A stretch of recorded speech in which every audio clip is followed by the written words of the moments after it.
Onda UNED. Acortando distancias.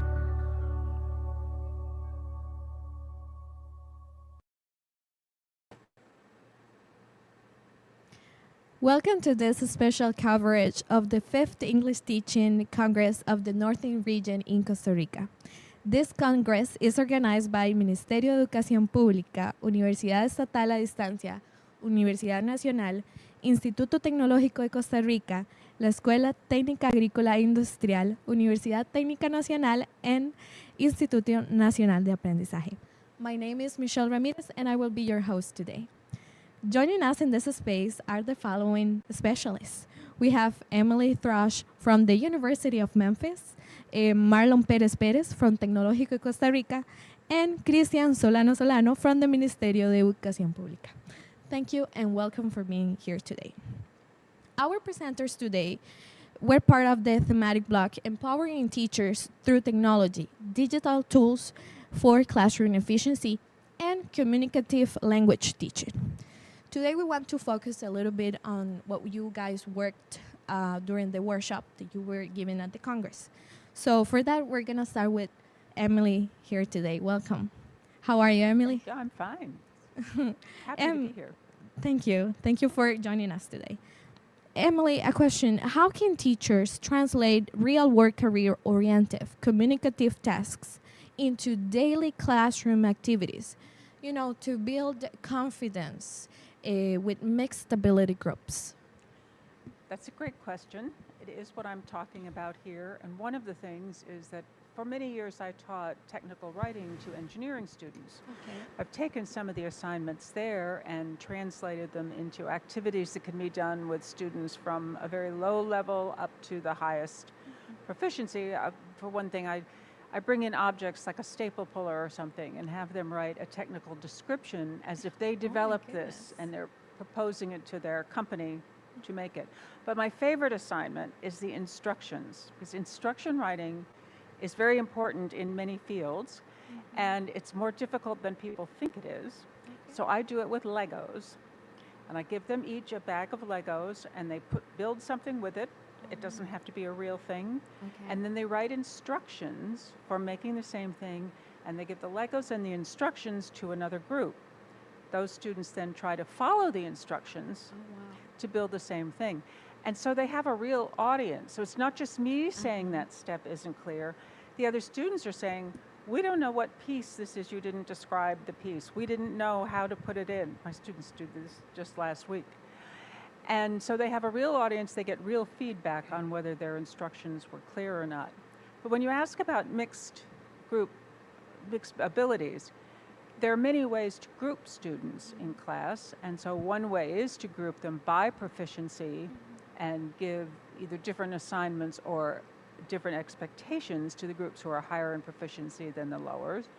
Or you can mix group them and have the higher proficiency students helping and kind of tutoring the lower proficiency. And that's often a very effective strategy. The higher proficiency students learn by teaching, which is very powerful. And the lower proficiency students get help from students rather than just the teacher. And so what would be my main suggestion for that. Thank you so much. That's really interesting. And that takes us to Marlon. Oh. And my question for you today is, in what practical ways can teachers incorporate Gemini as a reliable assistant for generating context-specific materials now that AI is so popular? Yeah, well, that's a very good question, and that's exactly what I addressed today in my workshop.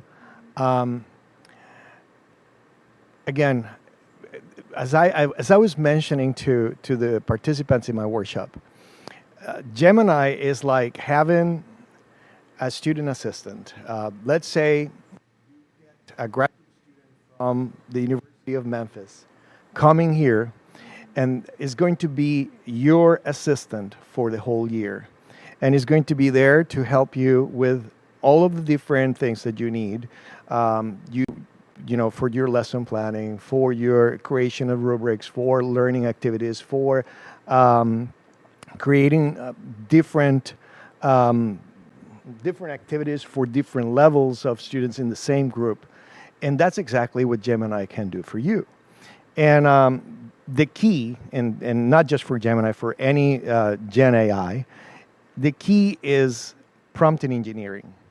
If you have a good prompt, you're going to get a good outcome. And that's exactly the focus of the workshop. I guided them to use a very simple method, which is the B, the role. What's the role you're asking the generative artificial intelligence to play? What's exactly the task? What is it that you need that artificial intelligence to do for you? To what context? To what specific things? And that's the say. What are the specifications? What are the limitations? What are the things that you want that to be enclosed in? And once you have, you use that in your prompting, the results that you're going to get are going to be marvelous. And we did different applications and the workshops, and both for learning activities, for for worksheets, for rubrics, and for quizzes as well. And so it was a very rewarding experience, I think, for me to see that they were actually using and seeing the implications of this, and how that can facilitate their work, and also, since you may have students with different levels of proficiency in your class, well, you can adapt. You can use Gemini to help you adapt the materials for all the different types of learners, and meet your objectives in a very easy way. So that's how I would say that works. Thank you. Wonderful. Definitely a very good friend for professors. Thank you so much, Marlon. And now we have Christian.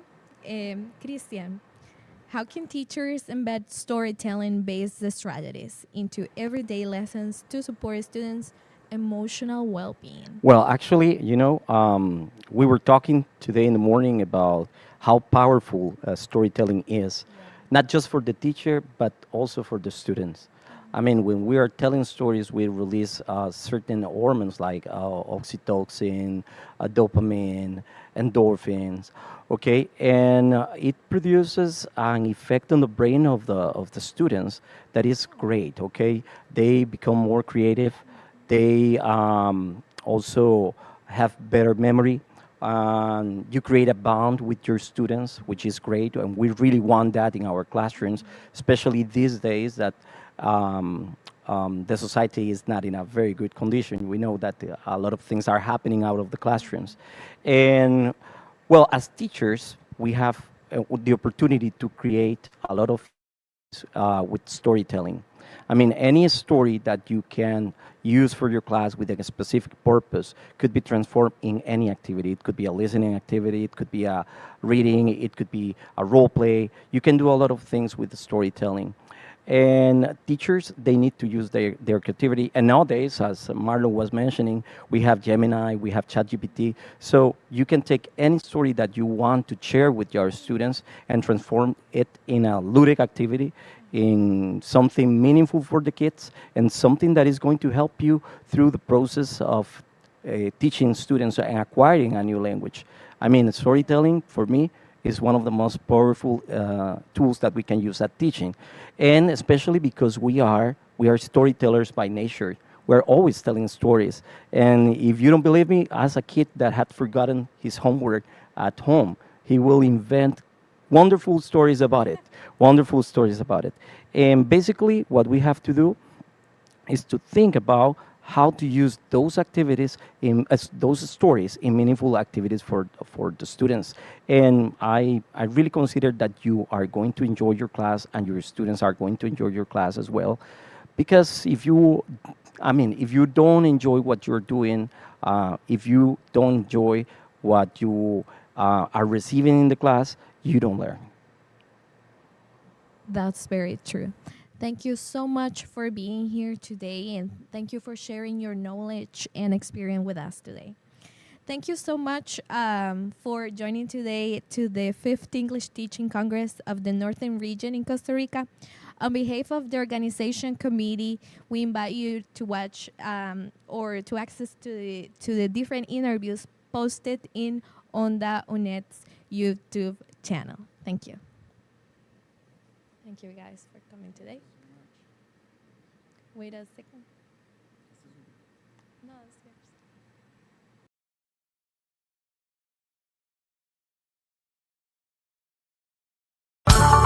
Onda UNED. Acortando distancias.